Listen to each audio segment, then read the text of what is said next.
Assalamualaikum warahmatullahi ta'ala wabarakatuh, and very good evening to all panels. My name is Farid Yasir bin Idral, and today I would like to present my final design thesis, which is KLFA Football Center. Okay, basically this is my research framework. The first is background study. So basically I will study about indoor sport facilities and the literature gap, which is to achieve a sustainable building design that consider the energy efficiency. And what the issue and potential is, of course, sport facilities in Malaysia, especially football training, which is high maintenance cost and high energy consumption. So we need to improve the indoor and visual air quality.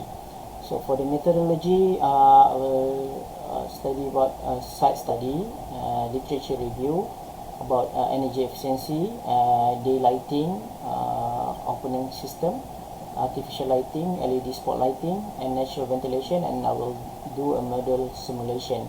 So and then a case study is a case study about sustainable design for indoor sport facilities. We will study about daylighting system and natural ventilation. So for the design approach, target group is a football club team. The user will be the management and players, and also the additional user is fans, visitor, media, and VIP. So this is my design aim and objective. So this is the problem statement and issue. Malaysian Football League, or MFL, are now moving forward to improve the Malaysian League. Every team need to improve their teams in terms of management and facilities. So good facilities is not just about a good modern technologies, but it's also must come with a good sustainable and environmental design. For football club training facility center, there will be a pretty much the usage of energy, especially on lighting system for the building and technologies for modern sport science equipment and the machinery. And of course this will contribute in the high energy consumption of the building. So another highlighted issue in sport facilities in Malaysia is the lack of space planning consideration. Indoor lighting did not take advantage of natural lighting and only relied on artificial lighting during daytime. Indoor spatial quality, lack of passive design for human comfort, and more rely on mechanical ventilation. Building energy, of course, building energy consumption is high. So this is methodology. So energy efficiency strategy. So strategy for daylighting system. So I will study about site opening system, top light opening system, and both. And then I will do a model simulation and the result, and then we will have a comparison. So for the artificial system, we use LED lighting system, and then PV solar panel, of course. So this is daylighting strategy. There is two types of strategy: top lighting and side lighting. So this is a various type of the system. And then this is for artificial lighting. Normally indoor sport facilities are using normal halogen spotlight, but nowadays there are various suppliers who have came out with with alternative by using LED lighting. This is the PV solar panel system, the advantage and disadvantage. So my case study will be Milson Islands Indoor Sports Stadium. As we can see, this indoor sports stadium are using skylight system to invite natural daylighting into this indoor spaces, and it's also have a passive design for natural ventilation, and also respond to the tropical climate, because this is the location is also similar to the Malaysian, is a tropical climate who receive a lot of rain throughout the year. So it take advantage by having a rainwater harvesting system. So the building typology will be a football club training center. My potential client is a Kuala Lumpur Football Association, KLFA. Proposed site location is located at Cheras, Kuala Lumpur, and the target user will be KLFA management staff, KLFA football team, and also the visitors. So this is a local precedent study for football training facilities. This is JDT FC Training Center, Selangor FA Training Center, and this is international precedent studies, Night Football Training Center in Africa, and this is AXA Training Center for Liverpool FC, and this is Tottenham Hotspurs FC Training Center in London. So my proposed site, the proposed site location at Taman Tasik Permaisuri, Cheras, Kuala Lumpur. This is the site information. It's approximately about 14 acres, and the plot ratio is 1:3. So this site is belong to DBKL, and the site also located near to Cheras Kuala Lumpur Stadium, which is home ground for KLFA teams. So this will give an advantage when we have a training facilities for KLFA itself near to the home ground. So this is the site context, basically what the neighborhood context around the proposed site is. So this is my climate analysis for in Cheras, Kuala Lumpur. So basically what we can conclude here that the maximum temperature in Kuala Lumpur was around 34 to 35 degrees Celsius, and the minimum is 24 degrees Celsius. This is the wind gauge diagram in Kuala Lumpur. So basically the wind direction is mostly come from north and northwest area. So we go to the design proposal. Based on the site analysis, so this is my bubble diagram. So this will be the main ingress and egress. So this will be a parking area, and then this is the main building, and the main access is right in the middle, and then this is the indoor pitch. The reason why, because the indoor pitch is oriented like this, because this is the public area Taman Tasik Permaisuri. So to have privacy when training session being held, so that's why this indoor pitch building cover the outdoor pitch to give more privacy to the teams when they have a secret training.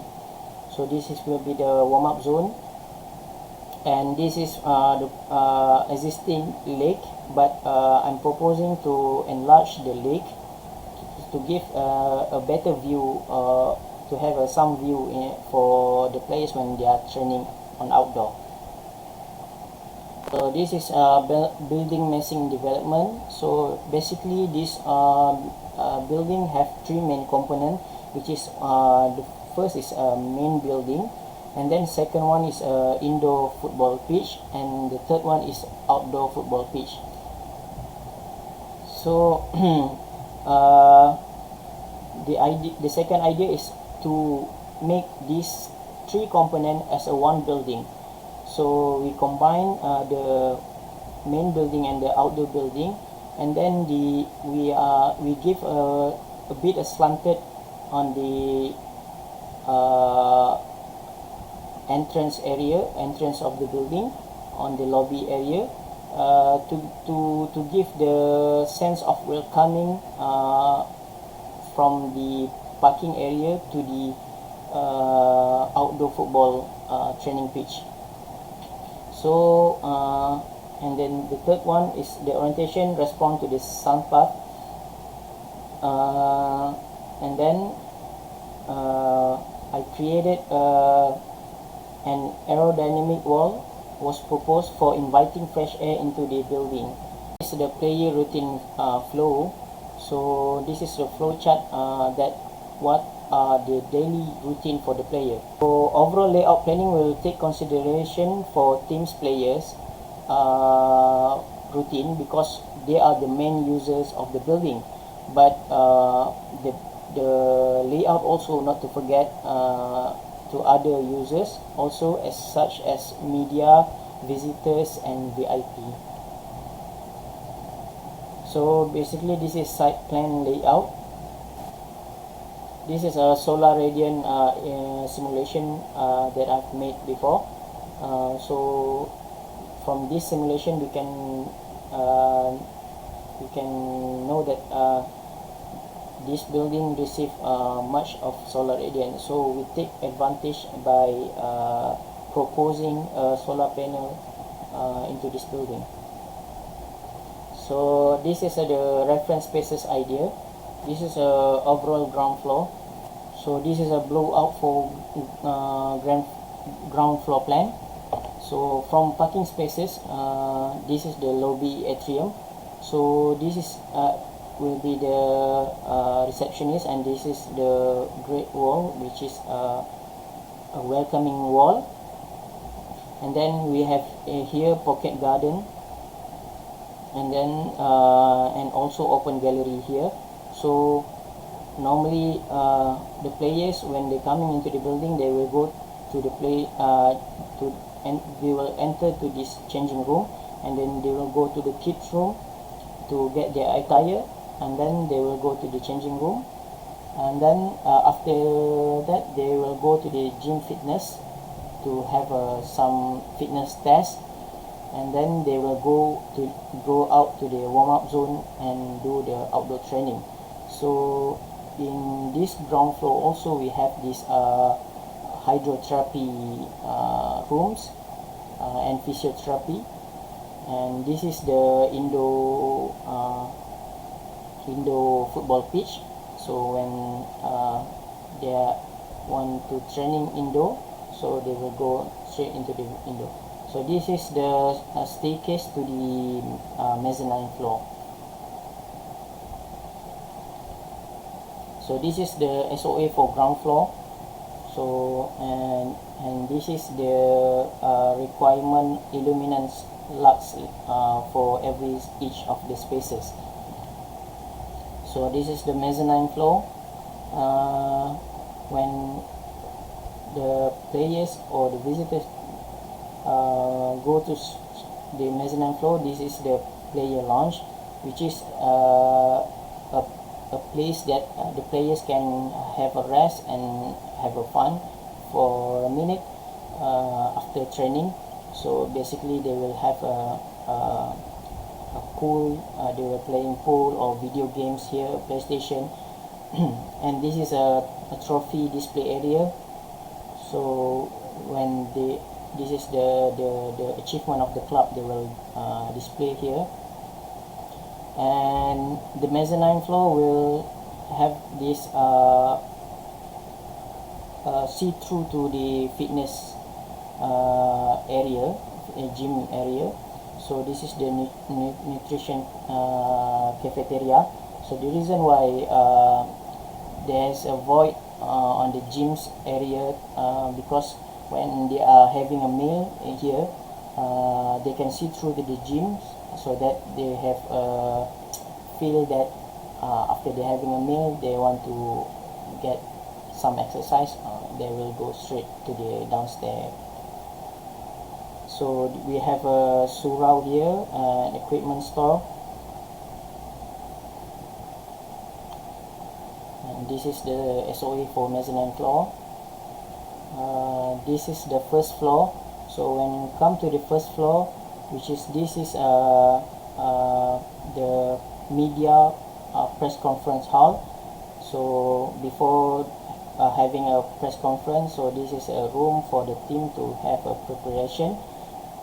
So we have here also function hall, waiting area here, And then this is a seminar room 1 and seminar room 2, and also here we have a VIP lounge, and this is a medical checkup facilities or sport medical facilities. So this is a SOA for first floor, and then we go to the second floor. Second floor mainly a private area, basically for the management staff or for the player. So this will be the management office spaces, open spaces, and then we will have a pre-match video room.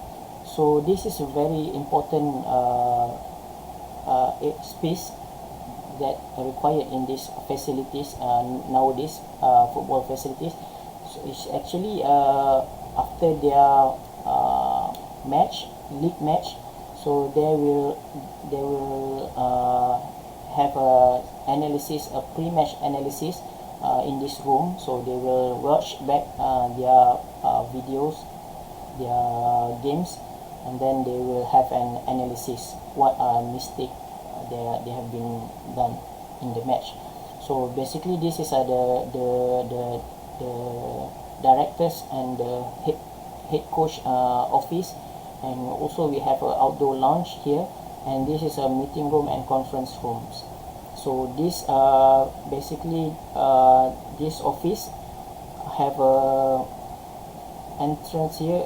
They have a corridor that can see through direct to the outdoor pitch, so that the manager and all the directors can see the players when they are doing training.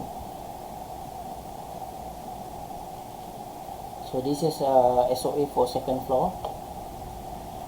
So for daylight strategy simulation, as the simulation, the lux level range used are between 251 to 2000 lux.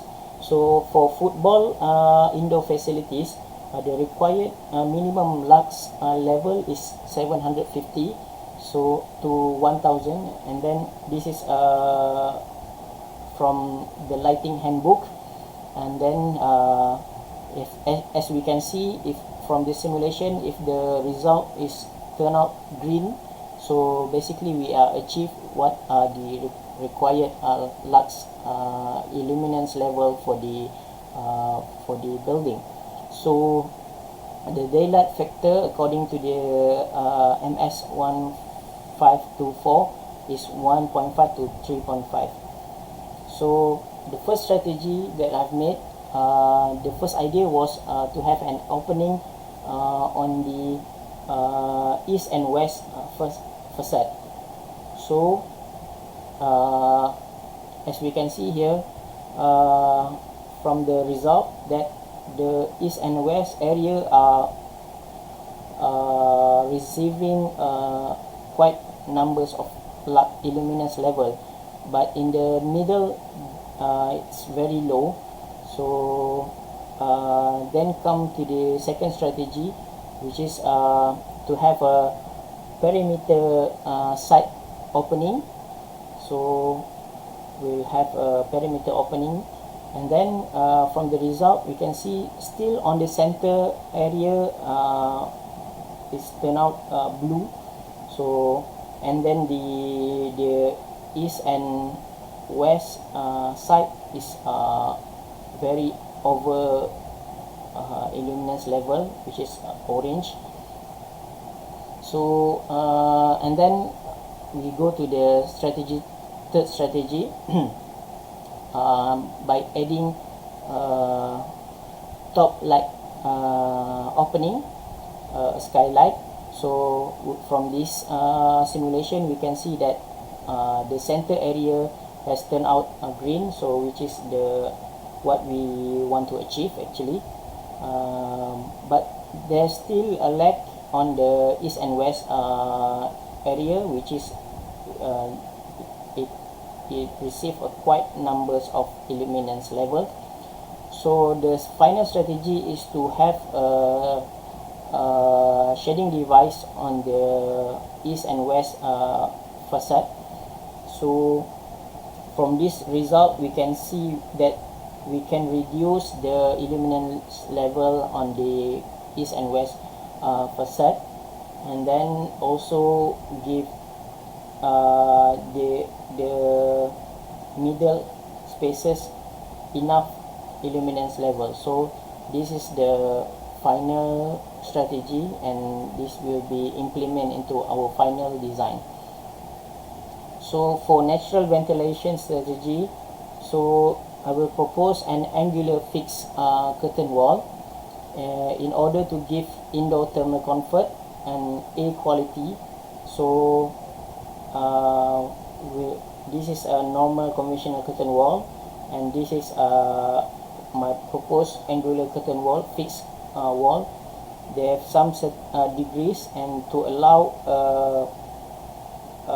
natural air into the building, to give a stack ventilation effect. So this is a simulation I've run into by using flow design. So we can see here that the air coming into the indoor spaces. So this is a section 1 and section 2. This is the elevation, north elevation and south elevation. This is a 3D perspective.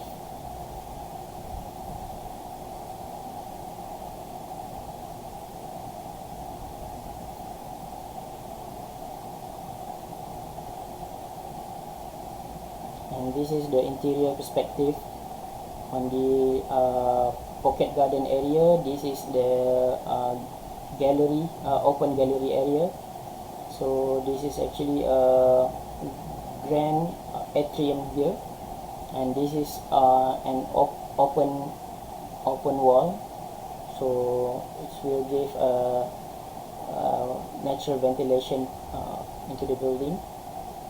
So this is the mezzanine area, this is a player lounge, and then this is a trophy area. This is a gymnasium area, and then this is a windows can see from the kitchen area or cafe area. So this is a indoor football pitch, and this is a sitting area on the staircase to the mezzanine, so you can see through to the outdoor field. So this is the sectional perspective. This is a hydrotherapy room. So this is, we have some landscape, and the reason why we have this a wall is to give a privacy for this area actually. We want to give a natural daylighting, but we want to have a privacy also. That's why we have this wall. And this is a physiotherapy gym area, player changing room, lobby, and then this is a mezzanine floor for player lounge, common room, and this is a cafeteria. On the first floor is medical facilities, seminar room 1 and 2, function hall.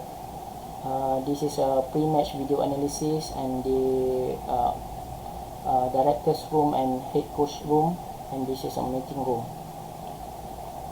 So this is my isometric exploded view. So this is a ground floor, and then this is a mezzanine floor. This is a first floor, the second floor, and then this is a roof. That's all. Thank you very much for listening my presentation. Assalamualaikum warahmatullahi taala wabarakatuh.